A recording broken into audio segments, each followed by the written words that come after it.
સુરતના અમરોલી પોલીસ મથકમાં ડી સ્ટાફની કચેરી ખાતે ક્રાઇમ બ્રાન્ચની અમરોલી યુનિટનું સુરત પોલીસ કમિશનરના હસ્તે લોકાર્પણ કરવામાં આવ્યું હતું. સુરતમાં વધતી વસ્તી સાથે પરપ્રાંતિયો પણ વધી રહ્યા હોય, જેને લઈ સુરતમાં ગુનાઓને અંકુશમાં લેવા અને ગુનેગારો પર લાલ આંખ કરી બાજ નજર રાખવા માટે સુરત પોલીસ કડક બની છે. ત્યારે સુરત પોલીસ કમિશનર અનુપમસિંહ ગેહલોતના હસ્તે અમરોલી પોલીસ મથકમાં ક્રાઇમ બ્રાન્ચની અમરોલી યુનિટનું લોકાર્પણ કરવામાં આવ્યું હતું. શહેરમાં શાંતિ અને સલામતી જળવાઈ રહે તે માટે ક્રાઇમ બ્રાન્ચની અમરોલી યુનિટનું લોકાર્પણ કરાયું હતું.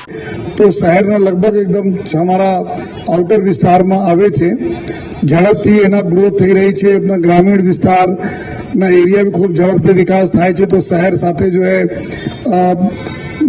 શહેરમાં ભરતા જાય છે અને આજુબાજુ અમારા વિસ્તારમાં અમરોલી પોલીસ વિસ્તાર જોઈએ તો મોટા મોટા અમારા લોકો માટે જો પોલીસ માટે એક ચેલેન્જીસ છે, જેમાં આપણા આવાસ બી આવે છે. આમાં જો ખુશાળ આવાસ આમાં જોઈએ તો લાખ જેટલી વસ્તી રહેતી હોય છે. ઘણા બધા જો બહારના આપણા રાજ્ય બહારના લોકો અહીંયા રહેતા હોય, જો કામ ધંધા માટે આવતા હોય છે અને એમાં જ તકના લાભ લઈને અમુક જેવા એન્ટી સોશિયલ એલિમેન્ટ બી આવી જતા હોય છે, જેના લીધે જો આ વિસ્તારમાં સતત જો પોલીસ માટે એક પડકાર રહે છે.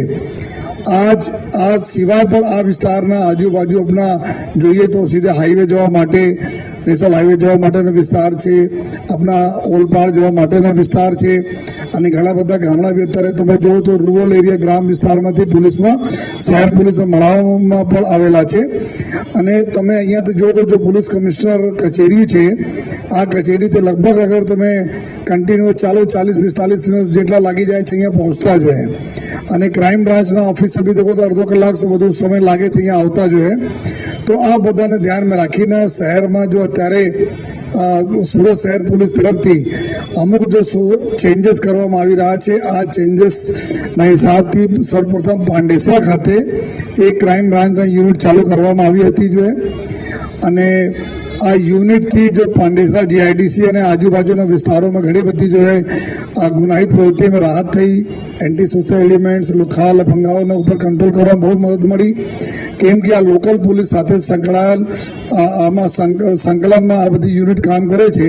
આ જ પ્રકાર ઘણા દિવસો જ આયોજન ચાલતા હતા કે અમરોલી ખાતે પણ આપણા ક્રાઇમ બ્રાન્ચની યુનિટ ચાલુ કરીએ, જેના લીધે આ વિસ્તારમાં બી જો અમારી સ્થાનિક પોલીસ છે એને મદદ મળી જોઈએ.